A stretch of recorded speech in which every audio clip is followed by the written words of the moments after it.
Non, non, parce que coupé. c'est faux. Je ne vous avais pas coupé. Je prends Dakar, mais à 20h, j'entendais les cris parce que je suis voisine de l'ambassade du Cameroun à Dakar.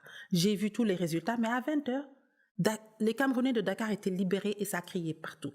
Ils ont été majoritaires partout. Ce qui s'est passé là-bas, s'est passé à l'intérieur. Mais pourquoi?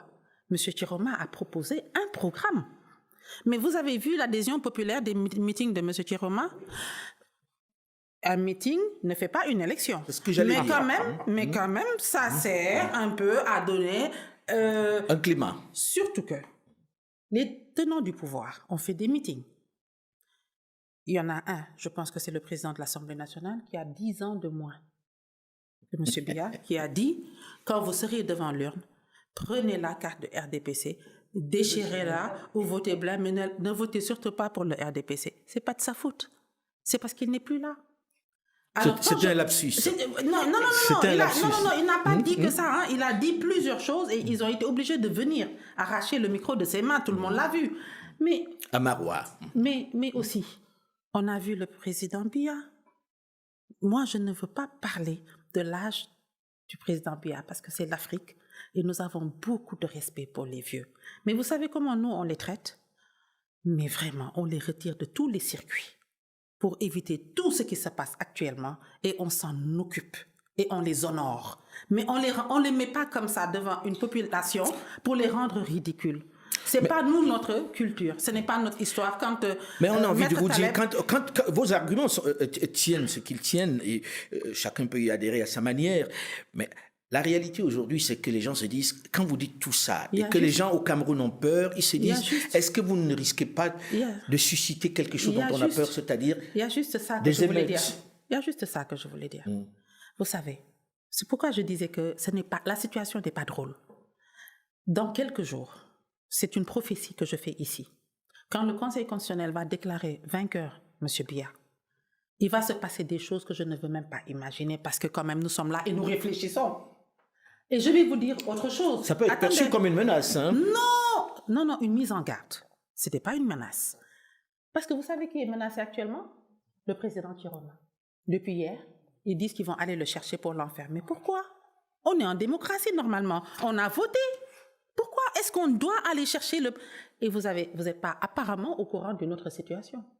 Est-ce que vous savez que depuis hier, il y a des arrestations massives et arbitraires au Cameroun?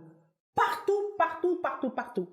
Je veux dire qu'on est en train de menacer les Camerounais qui ont choisi de voter Chiroma. On a dit qu'on va aller chercher Chiroma. Vous savez quand même qu'il y a un bouclier humain important autour de sa maison.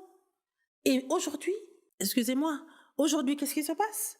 Les arrestations ont commencé. Un climat de terreur pour un parti qui a gagné. Le parti au pouvoir a gagné. Pourquoi se comporte-t-il de la sorte? C'est quoi le problème? Mais est-ce que le président Chiroma n'aurait pas pu attendre que le Conseil constitutionnel ait déclaré vainqueur pour rentrer dans cette bataille-là? Excusez-moi. Alors moi, le Conseil constitutionnel, c'est attendre quelque chose du Conseil constitutionnel. Attendre le Conseil constitutionnel, c'est attendre quelque chose du Conseil constitutionnel. Et ce n'est pas le cas. Excusez-moi, confrère. Alors, non, nous sommes avocats. Et donc, on se refuse tous les deux de sortir du rôle qui est le nôtre. Mais je vais répondre à votre question, mais Alain Jules, que j'ai connu un peu, je l'ai connu beaucoup plus élégant. Il en a perdu un tout petit peu ce soir. Qu'il s'en prenne à moi, parce qu'il considère que je suis visiblement un digne représentant de la France-Afrique. C'est la première fois que j'entends ça. Surtout, c'est loin de ce que j'écris.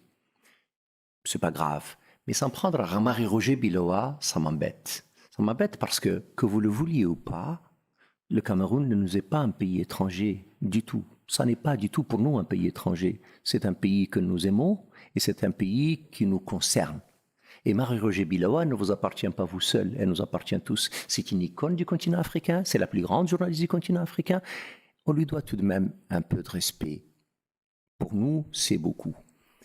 Quant à vous, Alain Jules, allez expliquer que Biya est un révolutionnaire, qu'il incarne l'alternative à la France-Afrique. Franchement, vous aurez du mal à convaincre les gens. Maintenant, le rôle du président Chiroma, ce sont des choix politiques.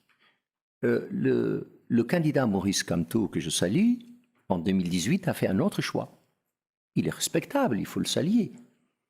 Le président Chiroma, lui, a fait un choix différent dans lequel il considère, qu'il ne fait pas de recours auprès du Conseil constitutionnel. Quand vous annoncez que vous ne faites pas de recours auprès du Conseil constitutionnel, que vous ne reconnaissez pas, en tout cas comme entité impartiale, libre, qui va respecter le droit, vous n'avez aucune raison d'attendre ces résultats. Puisque vous êtes dans un combat... ça reste le Conseil constitutionnel. Mais bien entendu. Mais vous savez, c'est un peu comme le fameux article qui vous donne 15 jours. Tout ça est préparé à l'avance. Les Camerounais n'y croient pas, les Africains n'y croient pas. Mais pardon, président Chiroma non plus n'y croit pas, mais qui n'a rien fait de grave. Il dit, moi, j'ai ma propre logistique. Ma logistique me permet d'avoir ça comme résultat. Vous pouvez la mettre en cause, vous pouvez même ricaner, vous en avez le droit. Mais jusqu'ici, personne ne m'a donné autre chose. Et donc, du point de vue des recours tels qu'ils me sont offerts, figurez-vous, c'est respecter le droit que d'y renoncer. Ça n'est pas une violation du droit. Vous savez, une règle, vous la faites ou vous la faites pas. À chaque fois, vous la respectez, que vous la fassiez ou pas. Est-ce que le fait de dire « je suis vainqueur » n'est pas une façon d'appeler les gens? Non, c'est une façon d'expliquer définitivement que nous sommes dans un pays qui est en fin de cycle, que nous sommes dans une élection qui ne ressemble pas aux autres, et que de cette façon-là, nous avons été capables, nous, en tout cas dans le cas de Chiroma, d'expliquer la situation, de l'analyser et surtout d'en apporter la preuve. Prouvez-nous que ce que nous racontons n'est pas vrai. Jusqu'ici, encore une fois, il n'y a pas de début de commencement de quoi que ce soit. Si lundi on annonçait qu'il n'est pas vainqueur, qu'est-ce qui va se passer? Ça, c'est une question.